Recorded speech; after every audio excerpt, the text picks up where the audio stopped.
आज है 12 दिसंबर 2023 दिन मंगलवार। Welcome back to clean news MP. चलिए देखते हैं मध्य प्रदेश की 25 फटाफट बड़ी खबरों को। इससे पहले आप न्यूज को कहां से देख रहे हैं हमें कमेंट में बताना बिल्कुल ना भूलें।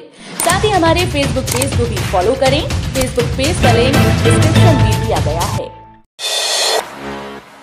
एमपी में 18 साल बाद बीजेपी ने बदला मुख्यमंत्री का चेहरा, मोहन यादव को बनाया सीएम। मध्य प्रदेश में बीजेपी ने मुख्यमंत्री का चेहरा बदल दिया है। शिवराज सिंह चौहान की जगह मोहन यादव नए मुख्यमंत्री होंगे। बीजेपी विधायक दल की बैठक में मोहन यादव को सर्वसम्मति से चुना गया। मोहन यादव उज्जैन दक्षिण सीट से 3 बार के विधायक हैं। इस बार वो लगभग 96,000 वोटों के अंतर से चुनाव जीते हैं। इंदौर के जीवाश्म संग्रहालय में महीने भर पर्यटकों को मिलेगी फ्री एंट्री, जनवरी से लेंगे शुल्क।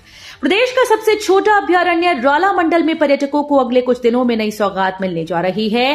काम अधूरा होने के बावजूद इंदौर वन मंडल ने नर्मदा जीवाश्म संग्रहालय को खोलने का फैसला किया। खास बात यह है कि महीने भर किसी भी पर्यटकों से शुल्क नहीं वसूला जाएगा। बच्चों से लेकर बड़े बुजुर्गों को फ्री एंट्री रहेगी।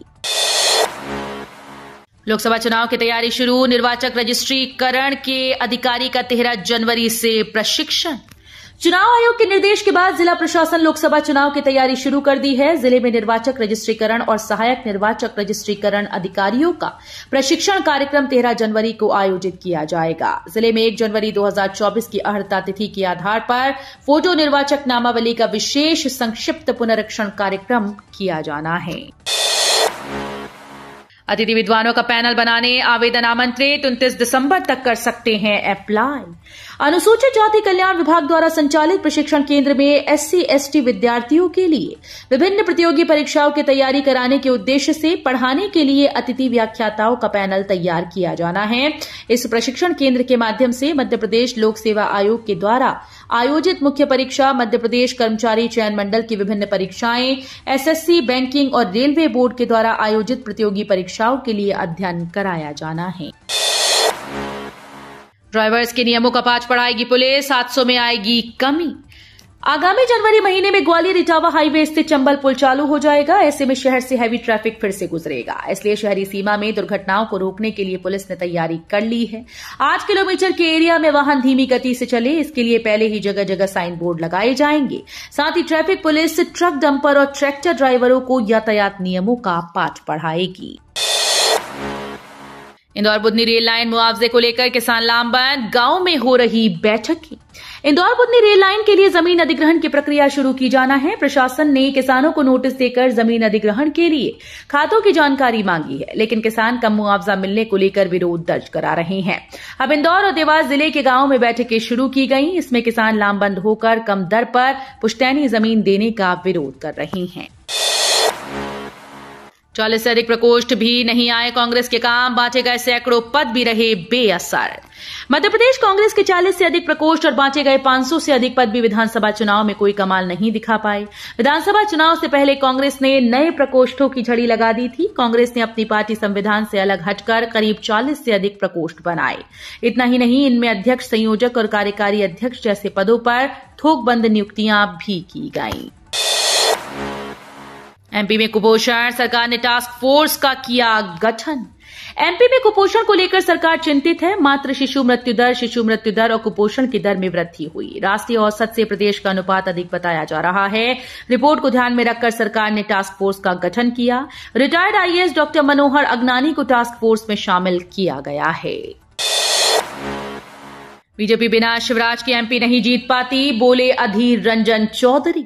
मोहन यादव को एमपी का नया सीएम बनाए जाने पर कांग्रेस सांसद अधीर रंजन चौधरी ने अपनी प्रतिक्रिया व्यक्त की। उन्होंने कहा कि सीएम किसी को भी बनाया जा सकता है, लेकिन पीछे मुड़कर देखें तो शिवराज सिंह चौहान की अगुवाई में बीजेपी एमपी में जीत दर्ज कर पाई।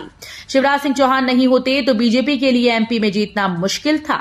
हालांकि बीजेपी वाले सिर्फ प्रधानमंत्री मोदी को ही श्रेय देना जानते हैं। परमारियों का आजवा कला केंद्र बनेगा। देवबड़ला भोपाल से है 100 किलोमीटर दूर। राजधानी से लगभग 100 किलोमीटर दूर पुरातात्विक स्थल देवबड़ला जल्द ही मध्य भारत के एक प्रमुख कला केंद्र के रूप में उभर सकता है।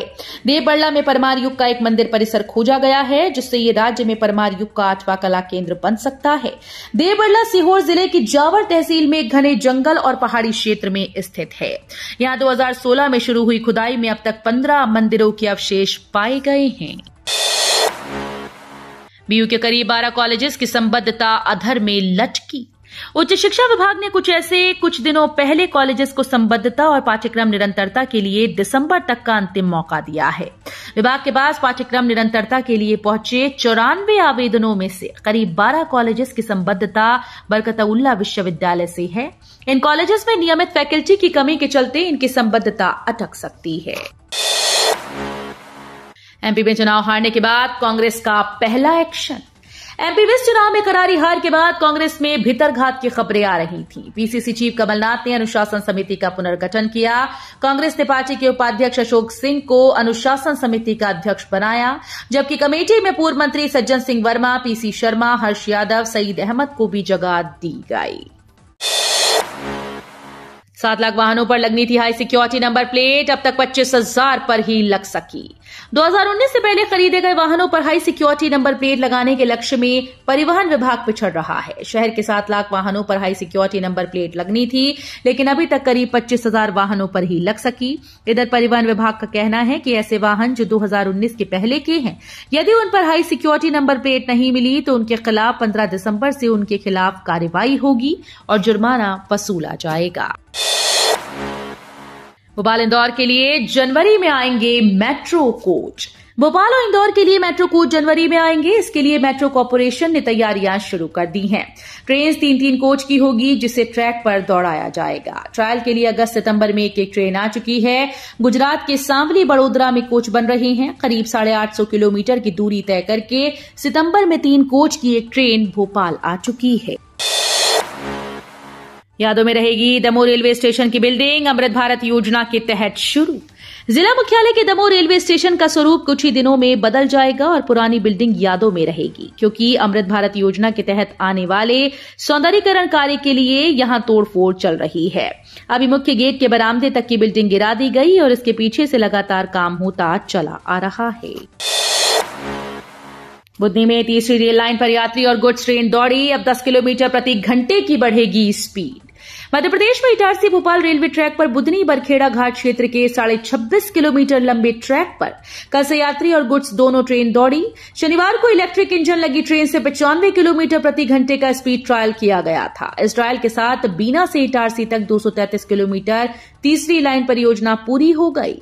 रेल सुरक्षा आयुक्त ने इस रेलखंड पर संरक्षण और सुरक्षा से जुड़े संसाधनों, ओ लाइन संबंध उपकरण और सिग्नलिंग आदि का निरीक्षण किया और उनके कार्य क्षमता को परखा। जीतू पटवारी ने मोहन यादव को दी बधाई, कर दी ये मांग। एमपी के नए सीएम के रूप में मनोनीत होने पर मोहन यादव को कांग्रेस नेता जीतू पटवारी ने बधाई दी, साथ ही उन्होंने एक अपेक्षा भी की। पटवारी ने एक्स पर लिखा कि प्रिय मोहन यादव, मध्य प्रदेश के मुख्यमंत्री बनने की ढेर सारी बधाई। आपसे अपेक्षा है कि गेहूं 2700 रुपए और धान के लिए 3100 रुपए प्रति क्विंटल का समर्थन मूल्य तत्काल लागू करें। जल संकट, तिघरा डैम में बचा 62% पानी। ग्वालियर शहर की प्यास बुझाने वाले इकलौते तिघरा डैम में अब सिर्फ 62% पानी बचा हुआ है। रोजाना हो रही जलापूर्ति से अब बांध में पानी का प्रतिशत घटते जा रहा है। इसे भरने वाले अन्य डैम में भी अब ज्यादा पानी नहीं बचा। अप्रैल 2024 तक की पानी की सप्लाई संभव है। बीते मानसून सीजन में तिघरा सिर्फ 736.50 फीट ही भर सका था। IPSC all India under 19 cricket स्पर्धा में मध्य प्रदेश की एमरल्ड टीम बनी राष्ट्रीय चैंपियन। मध्य प्रदेश के खिलाड़ियों ने जोरदार प्रदर्शन करते हुए प्रतिष्ठित all India IPSC inter school under 19 cricket स्पर्धा का खिताब अपने नाम किया। फाइनल में मेजबान इंदौर के एमरल्ड हाइट्स इंटरनेशनल स्कूल ने मध्य प्रदेश के ही डेली कॉलेज की टीम को एक तरफा अंदाज में 10 विकेट से पराजित किया। दिल्ली के मॉडर्न स्कूल ने तीसरा स्थान प्राप्त किया। एमपी में 10वीं और 12वीं परीक्षाओं का टाइम टेबल जारी।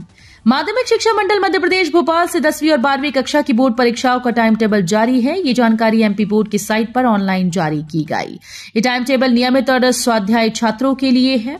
इस टाइम टेबल के अनुसार 10वीं कक्षा की परीक्षाएं 5 फरवरी से 28 फरवरी तक चलेंगी और 12वीं कक्षा की परीक्षाएं 6 फरवरी से 4 मार्च तक। 370 पर सुप्रीम कोर्ट के फैसले पर पीएम मोदी का पोस्ट। एससी ने जम्मू कश्मीर से 370 हटने के फैसले को बरकरार रखा। इस फैसले को पीएम मोदी ने ऐतिहासिक बताते हुए एक्स पर लिखा, एससी ने संसद का फैसला बरकरार रखा है। ये फैसला उज्जवल भविष्य का वादा है। इस फैसले से आशा की नई किरण जागती है। कोर्ट के फैसले ने एकता के सार को मजबूत किया। 370 हटने के बाद मजबूत और एकता से भरपूर है नया जम्मू कश्मीर। जम्मू कश्मीर और लद्दाख के लोगों के सपने को साकार करेंगे। भारतीय मसालों के निर्यात में 30% की बढ़ोतरी। स्पाइसेस बोर्ड ऑफ इंडिया के मुताबिक भारत से मसालों के निर्यात में 30% की बढ़ोतरी हुई। मसालों का उत्पादन 7% प्रतिवर्ष और पैदावार का इलाका 4.4% प्रतिवर्ष के हिसाब से बढ़ा है। मसालों की ग्लोबल कारोबार में भारत का हिस्सा 43% से ज्यादा हो चुका है। भारत ने 2021-22 में करीब 4.1 अरब डॉलर के 15 लाख टन मसालों का निर्यात किया। केंद्र सरकार का बड़ा फैसला, सस्ता होगा पशुओं का चारा। देश में पिछले कुछ समय से दूध की कीमतों में तेजी देखी जा रही है। इसकी सबसे बड़ी वजह पशुओं के आहार के दाम में आ रही तेजी है। इसके चलते केंद्र सरकार ने डी ऑयल्ड राइस ब्रांड के निर्यात पर लगी रोक को मार्च 2024 तक बढ़ा दिया। डी ऑयल्ड राइस ब्रांड के निर्यात पर सरकार ने जुलाई 2023 में रोक लगाई थी।